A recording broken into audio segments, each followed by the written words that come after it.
viver a vontade dele, que é boa, agradável e perfeita. Em Mateus 8, após Jesus concluir o sermão da montanha, diz para nós a palavra que ele curou um homem, e esse homem era leproso.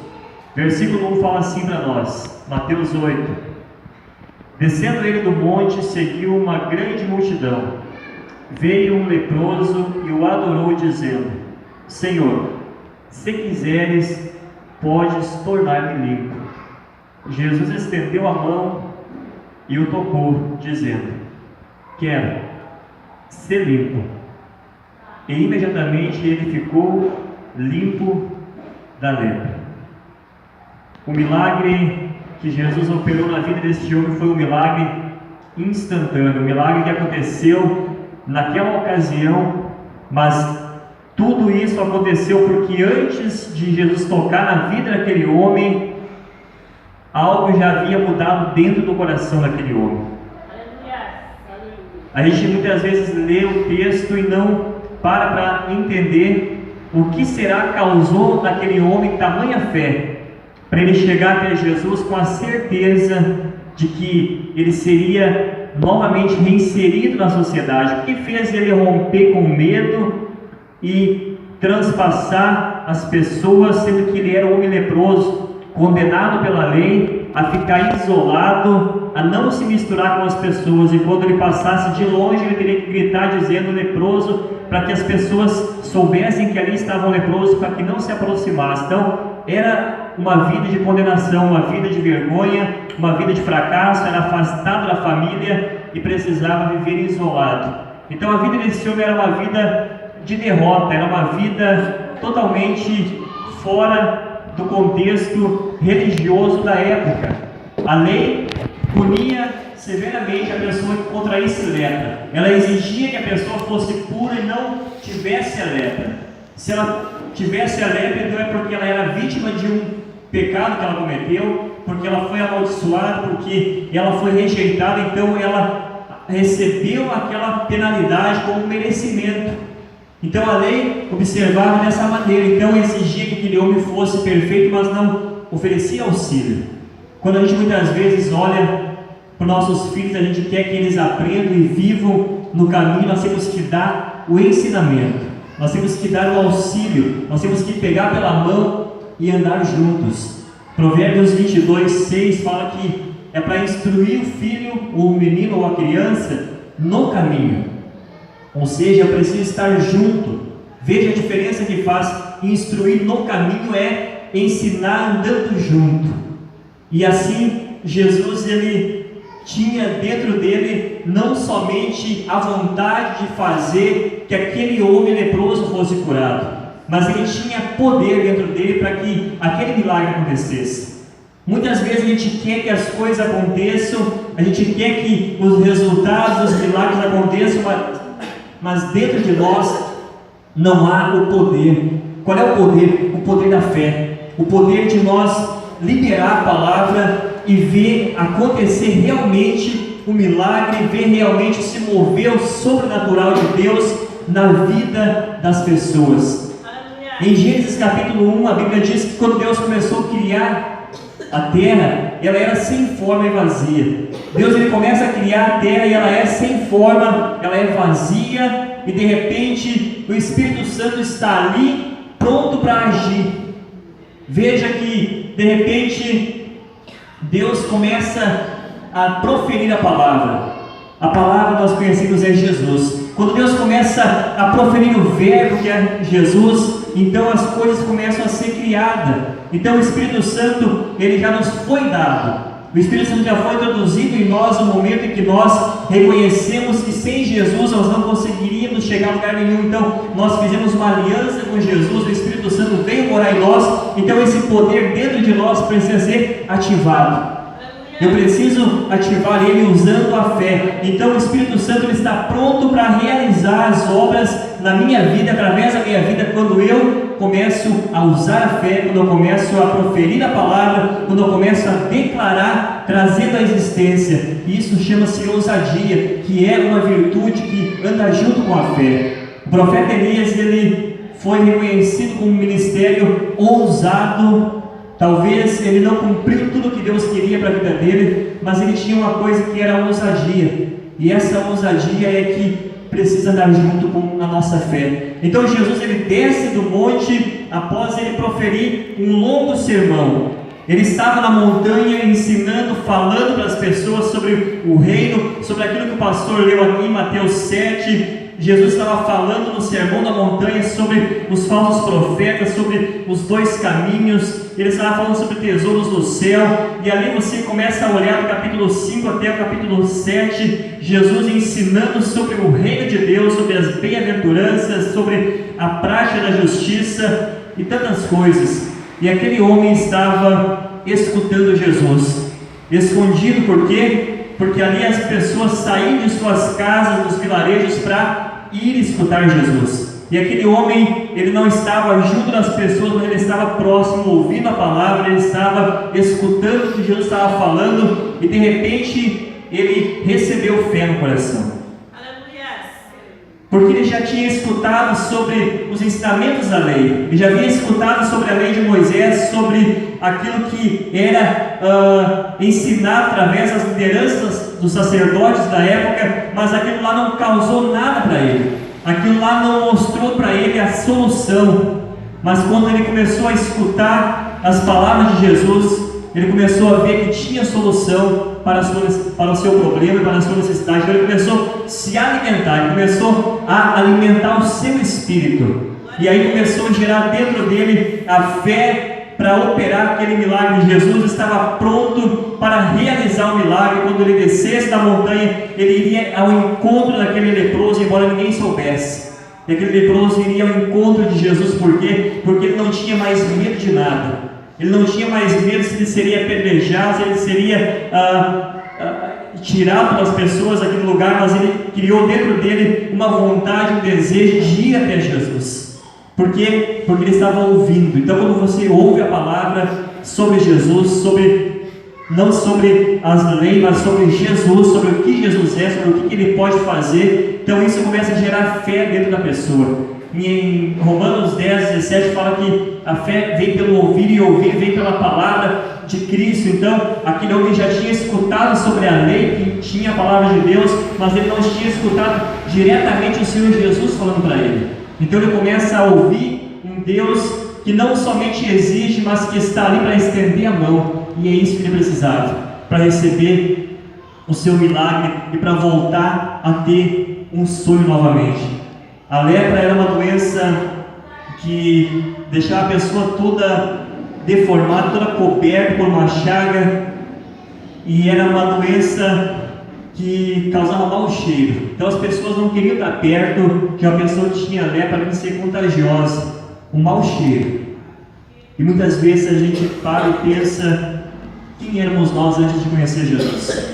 Será que as pessoas tinham vontade, desejo de estar perto de nós? Será que o cheiro que nós exalávamos, espiritualmente falando, fazendo uma analogia, será que era um cheiro agradável ou era um cheiro de morte?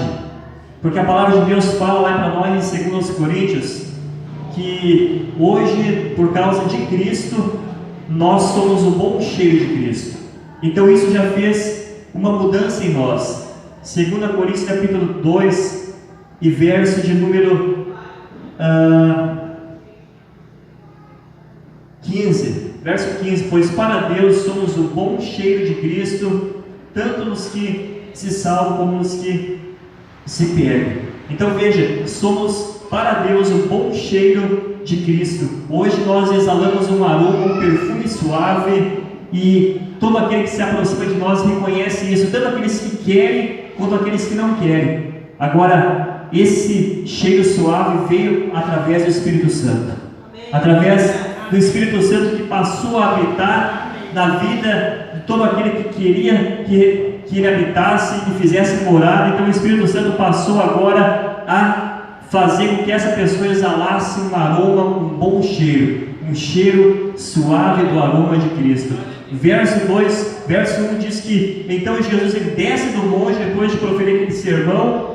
Então uma grande multidão começa a seguir Jesus. De repente aquele leproso vem até ele e se prostra e diz para ele: Senhor, se quiseres, pode tornar-me limpo. Veja o que eu falei no começo. Às vezes nós queremos tanta coisa, mas nós não temos poder. Falando de uma forma natural, há muitos poderes no mundo. Há pessoas que são poderosas financeiramente, elas têm o poder aquisitivo, elas fazem o que elas querem, mas até para isso há um limite. Elas fazem muito mais além do que uma pessoa que não tem, mas até para quem é poderoso financeiramente também se torna limitado. Por quê? Porque é natural, vai até um ponto, mas não consegue encontrar a plenitude. Por quê? Porque fica preso nessa atmosfera.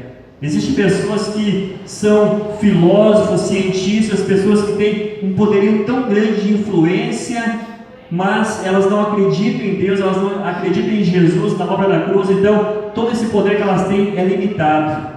É um poder que não tem uma influência e ele também é limitado e se acaba. Agora existe um poder que ele está disponível para todo aquele que quer. É o poder que Deus oferece para nós na pessoa de Jesus, que chama-se o Espírito Santo. É esse poder que, quando ele passa a habitar em nós, essa pessoa chamada Espírito Santo, quando ela passa a habitar em nós, ela gera dentro de nós e ela nos faz pessoas, homens e mulheres poderosos em Deus. E a igreja precisa resgatar isso. A igreja de Atos era uma igreja poderosa em Deus, e é isso que Deus quer que eu e você sejamos poderosos em Deus, é deixar que a plenitude do Espírito habite dentro de nós para valer, para que realmente a gente passe nessa terra feliz, cumprindo o propósito e fazendo a diferença. Quão triste é o homem que passa nessa vida e não se encontra, passa uma vida inteira, até mesmo dentro da igreja, até mesmo congregando, dizendo que serve a Deus, mas na realidade ele não se encontra na sua vocação, no seu chamado, ele não se encontra para viver a plenitude de Deus. Jesus, após passar pelo deserto 40 dias e 40 noites, então ele começa a ensinar. Ele havia recebido o poder do Espírito Santo, ele havia sido ungido para proclamar as boas novas, para proclamar o Evangelho, e esse Evangelho lhe causaria uma grande diferença. E é isso que o Espírito Santo quer fazer em nossa vida hoje, nos dias de hoje. Ele quer que eu e você sejamos poderosos, mas não com as nossas armas.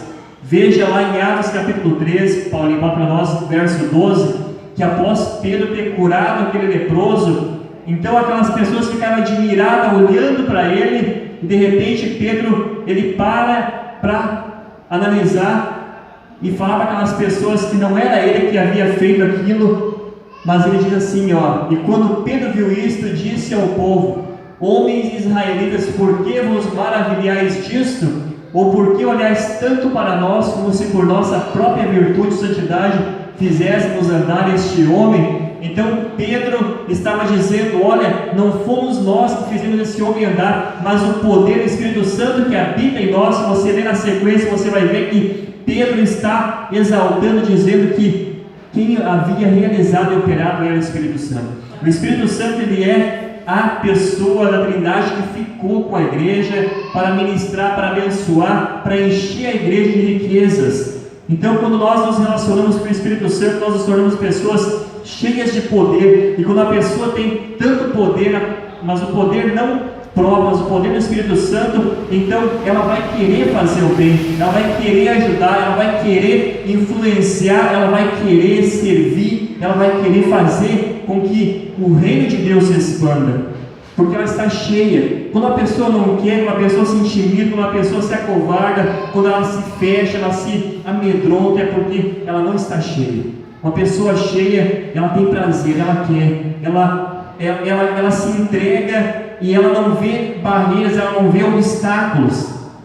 Você não sabe, muitas vezes a gente tem o desejo de fazer muita coisa, e essa palavra falou forte comigo, e a gente não consegue fazer. Eu pensei, mas por que a gente não consegue? Porque estamos tentando fazer na força do braço, porque estamos tentando fazer do nosso jeito. Agora, quando nós entendemos que não é nós que fazemos, apenas nós nos entregamos, confiamos, apenas nós nos relacionamos e deixamos que o Espírito Santo faça com que Ele haja, aí as coisas acontecem.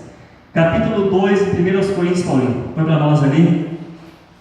O apóstolo Paulo, quando ele escreve essa carta, ele dá uma instrução muito interessante. 1 Coríntios, capítulo 2. Não, 1 Coríntios, capítulo 2, verso 1. Capítulo 2, verso 1. Olha o que Paulo diz. E eu, irmãos, quando fui ter convosco, anunciando-vos o testemunho de Deus, não fui com sublimidade de palavras ou de sabedoria. Verso 2. Porque nada me propus saber entre vós, senão a Jesus Cristo e este crucificado. Paulo estava falando no capítulo 1, no verso 16, que a palavra da cruz ela é loucura para aqueles que se pegam. Então agora no capítulo 2, Paulo ele queria saber se realmente o que eles pregavam era Jesus Cristo crucificado. Por quê? Porque na época, para agradar os filósofos da Grécia, tinha que se pregar uma palavra filosófica, e Jesus Cristo crucificado era escândalo. Então eles não iam aceitar. Os judeus também não aceitavam, porque não era conveniente a lei deles aceitar Jesus como Messias. Então eles queriam, na verdade, uma palavra que fosse alimentar o ego. Mas Paulo diz assim, nada lhe propus saber entre vós, a igreja de Corinto, senão Jesus Cristo e esse crucificado. Por que Jesus Cristo? Porque no nome de Jesus foi dado todo o poder e autoridade. No nome de Jesus foi dado tudo o que a igreja tem hoje. O poder que a igreja tem hoje está no nome de Jesus. Então, quando eu recebo o Espírito Santo, eu me torno poderoso em Deus, mas esse poder ele vai fluir através do nome de Jesus. Quando eu começo a usar o nome de Jesus, aí as coisas começam a acontecer. Põe para nós João 15, verso 7, Paulinho. Então, agora vai encaixar naquilo que o pastor falou, João 15, verso 7. Eu não consegui preparar esboço, mas eu creio que Deus vai organizar tudo aqui. João 15, 7, diz assim para nós: se vós estiverdes em mim, e as minhas palavras estiverem em vós, pedireis tudo o que quiserdes, e vos será feito. Aí está, tudo o que quiserdes. Se as palavras de Jesus estiverem em nós, e olha só, se vós estiverdes em mim, se nós estivermos nele, e as minhas palavras estiverem em vós, pedireis tudo o que quiseres e vos será feito. Então, quando nós começamos a entender realmente que nós estamos em Cristo, tudo o que nós pedimos acontece. Mas e aí, como é que nós vamos pedir? Nós vamos pedir de acordo com a vontade dele. Por quê? Porque nós vamos estar nele, não vai ser de acordo com a nossa vontade. Se nós estivermos em Jesus, nós vamos pedir de acordo com a vontade de Jesus. E aí as coisas vão acontecer. Uma pessoa que ela se enche tanto e ela busca tanto, ela já não olha mais para si mesma, mas a mente dela se volta a querer servir em prol do reino.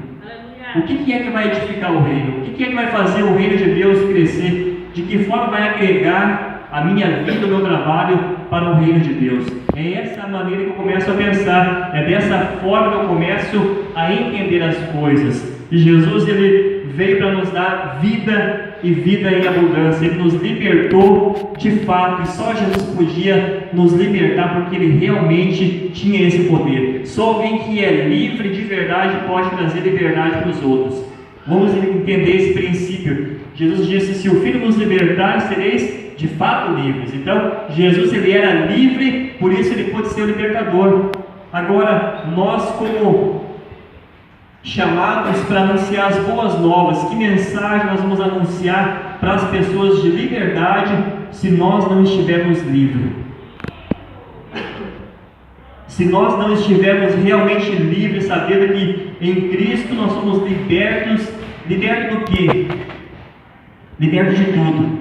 Liberto do pecado, liberto do nosso passado, seja ele por hereditariedade, seja ele de uma enfermidade, mas liberto principalmente do poder da religiosidade. Liberto de forma completa. Então, a pessoa liberta, ela pode ser libertadora. Não que ela vá libertar, mas as palavras que vão sair da boca dela vão libertar outras pessoas. Por isso tem que ser livre. Moisés, Moisés, ele foi criado no palácio de Faraó, ele se criou livre. Ele não estava escravizado junto com o povo, ele foi criado livre.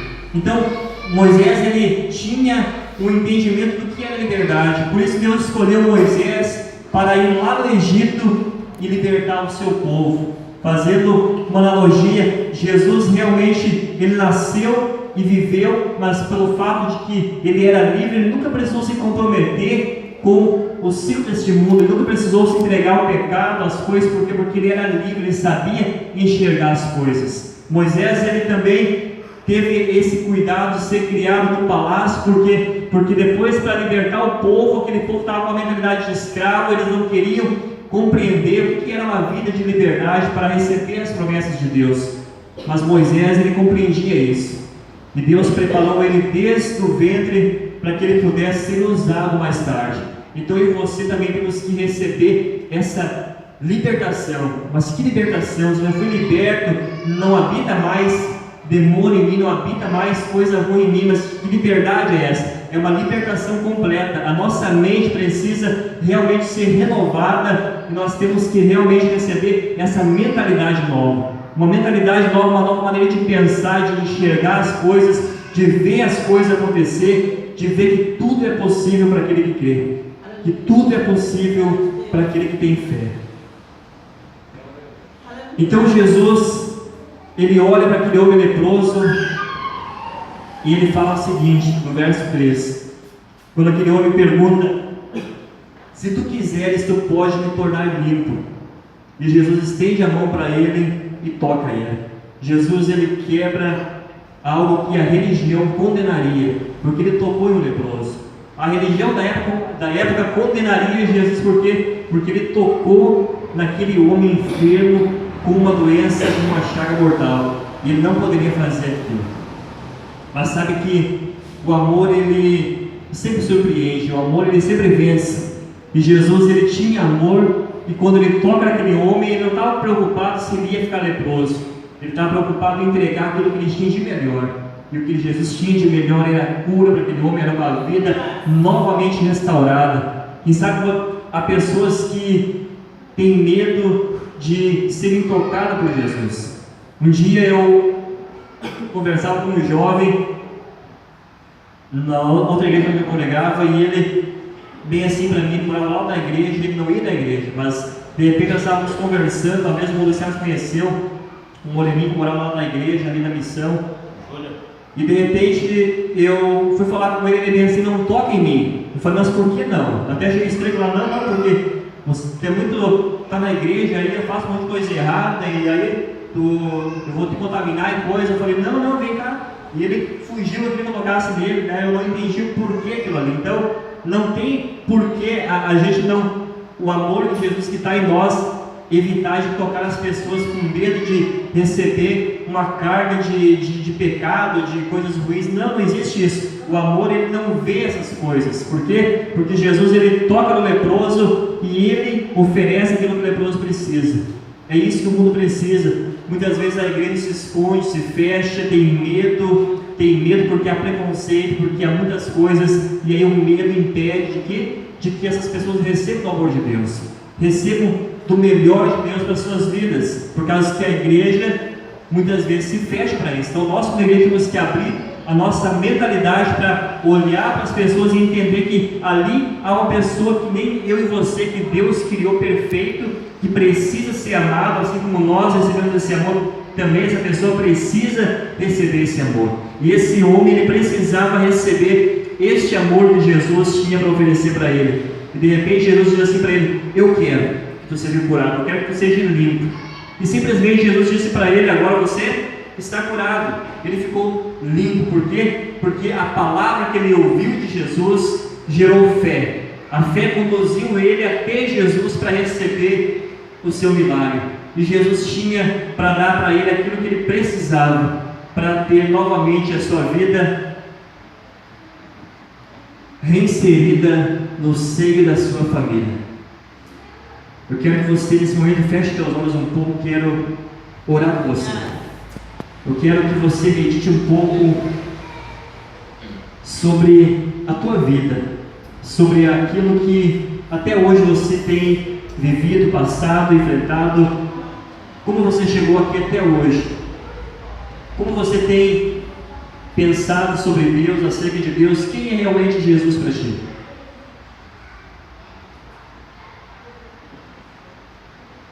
O que significa o Espírito Santo se você realmente permitir? Ele vai fazer maravilhas na tua vida. Ele está dentro de nós, Ele só quer fazer com que a nossa vida seja plena. Plena é de plenitude, é completa, é algo maravilhoso, para que você viva os teus melhores dias na face da terra. Não importa se você vai viver 15, 30, 50 anos, mas Deus quer que esse teu período de vida seja os melhores dias, os melhores anos da tua vida. E tudo pode ser melhor do que foi até aqui. Tudo pode ser absolutamente melhor. Não importa se você já tem recebido muitas bênçãos, Deus Ele surpreende, Ele faz além do que nós pedimos ou pensamos. Ele vai além da nossa expectativa. Deus Ele já tem nos surpreendido, eu creio que Ele vai surpreender muito mais do que nós podemos imaginar. Quero que você fique de pé nesse momento. Eu quero orar contigo, e assim como nessa palavra que nós demos essa noite, este homem, ele precisava que algo mudasse na sua vida, ele precisava novamente os seus valores, ele precisava novamente voltar a sonhar, a viver, a ter um olhar tranquilo, uma expectativa. Ele precisava realmente enxergar a vida com os olhos da fé. E eu quero que você, nesse momento, que quer realmente receber na tua vida mais do que você possa imaginar, esse Deus que você está hoje ouvindo essa palavra tem para dar para você, mais do que você possa pedir ou pensar, esse Deus quer fazer na tua vida. Jesus tem o prazer, e assim como Ele quer fazer, Ele tem o poder para fazer. E aqui está a igreja de Jesus para ministrar a mão de Deus sobre cada pessoa, sobre cada filho de Deus. Pai, em nome de Jesus, nesse momento eu coloco a Tua presença, Deus, a cada pessoa que o Senhor tem enviado à Tua casa essa noite, Pai. Tu sabe realmente, Deus, aonde está, Deus, a área, aonde está, Deus, a situação, aonde está, Deus, o motivo que trouxe essa pessoa até a Tua casa essa noite, Pai. Quem sabe essa pessoa nem pensou, Deus, o porquê ela chegou até a Tua presença essa noite. Mas nada acontece por acaso, Pai. Eu sei que Tu tem trazido cada filho teu essa noite neste lugar com um propósito, Pai. O propósito de abençoar, de fazer com que essa pessoa entenda que Tu é um Deus de amor, um Deus que oferece perdão, que oferece renovo e graça a cada dia, Pai. Eu oro nessa noite, Deus, e declaro, Deus, que na vida do Teu povo, Pai, na vida dos meus irmãos, Pai, haverá, Pai, abundância, haverá prosperidade, Pai. Nessa noite, Jesus, eu declaro, Deus, que há cura neste lugar, há avivamento neste lugar, Deus. Nessa noite, Deus, há o Teu sobrenatural neste lugar, Pai. Nessa noite, Deus, há a Tua graça fluindo livremente em nossos corações, Pai. Transforma, Senhor, muda, Senhor, ó Deus, toca, Pai, que as nossas mentes sejam, Pai, mentes livres, Pai, totalmente restaurada, Pai, para que possamos também, Deus, ser aquilo que Tu chamou nós para ser, para viver, Pai, o propósito de vida, Pai, que Tu tem para nós, Pai, de uma vida abençoada, de uma vida frutífera, de uma vida na Tua presença, Pai, de uma vida, Pai, aonde as palavras da nossa boca, Pai, elas vão impactar com a sociedade, com a geração, Pai, elas vão fazer a diferença, Pai, aonde nós passarmos, Pai. Nessa noite, Deus, eu declaro, Deus, que essa fé, Pai, que já está dentro de nós, Pai, ela vai se expandir, Pai, ela vai crescer, Pai, ela vai se multiplicar, Pai, assim como o grão de mostarda, Jesus, Tu deu para nós é um exemplo, Pai, que ele cresce, que ele se transforma, assim é a nossa fé, Pai, uma fé ativa, uma fé que cresce, uma fé que se renova cada dia, Pai, uma fé, Pai, que nos dá o poder para tocar o Teu sobrenatural e fazer, Pai, uso das bênçãos que Tu já conquistou para nós na cruz, Jesus. Nós não nos envergonhamos da obra da cruz, nós declaramos, Jesus, que Tu é aquele que nos deu vida e vida em abundância, que nos deu uma vida, Jesus, para vivermos, Pai, com excelência, Pai. Nós não nos envergonhamos porque nós sabemos, Senhor, de quem nós somos e a quem nós pertencemos, e pertencemos a um Deus vivo, cheio de amor, cheio de paz, cheio de ternura, cheio de vida, que tem sempre o melhor e um braço estendido, que tem os braços abertos, Pai, para nos socorrer em tempo oportuno. Obrigado, Jesus, por nos fazer compreender a Tua beleza e a Tua grandeza, Pai. Nessa noite eu coloco nas Tuas mãos, Pai, Teu povo, Pai, cada filho Teu, e declaro, Deus, a Tua bênção, o Teu favor, a Tua graça, em o nome de Jesus. E você que foi nessa noite abençoado pela palavra de Deus, eu quero que você nessa noite diga: eu sou, e assim, eu sou filho de Deus, e eu estou apto a participar do melhor de Deus. Do melhor de Deus. Você não é para viver o nível raso, mas você é para viver o nível mais excelente, o nível mais profundo, o melhor de Deus na tua vida, amém?